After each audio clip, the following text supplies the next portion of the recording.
whether we're printing our own image or sending it off to a lab to be printed, we want to resize our image.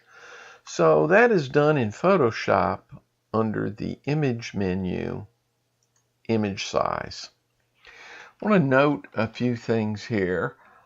This link here, when it's clicked and you have the two lines, means that Photoshop is automatically going to take the original aspect ratio into account. So when you put a width or height in, it will calculate the other side.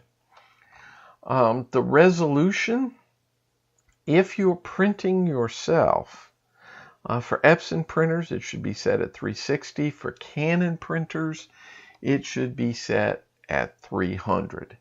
Just a note here, for digital projection, it really doesn't matter what you set it here. You'll see a lot of things about 72 DPI. That really is a myth. It has no account on what a digital projection will be. Down here at Resample, this is the algorithm Photoshop is going to be used to resize your image. Make a note here, on non-CC versions of Photoshop, you would set this to preserve details. CC, Photoshop CC 2018 has a new algorithm called Preserve Details 2.0, and I highly suggest you use that. Okay, so let's change our metrics to inches so we can tell what we're going to target. And I want to target a 10 by 15 inch print. So it's going to be 15 inches wide, and it automatically sets the height to 10 inches based on that algorithm. So you say OK, and it's resized the print. You're ready to save that print, either to print it off yourself or to send it off to a lab.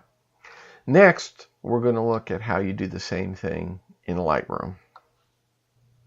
In Lightroom, we're going to use the export module to export our photo for printing. So hit export. And here, we're going to resize to fit. Make sure the don't enlarge is unchecked. So if you have a smaller image, that would prevent it from enlarging it. You don't want it to do that. And we're going to switch our units over to inches. And for the long edge, I said we were targeting 15 inches. And then again, the same setting, 360 pixels per inch if it was an Epson, or 300 for a Canon, or whatever your lab tells you you should export it as. Also the same with the color space for the printing. Most of them are sRGB, but some also accept Adobe RGB. Where they accept Adobe RGB, I would send it since it has a wider color gamut. And say export. That one already existed. Overwrite it, and now you have a JPEG file that is sized for a 10 by 15 print.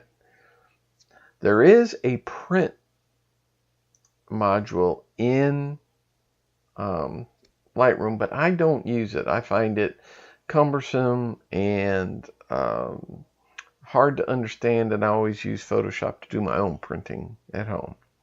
That's it for resizing your prints.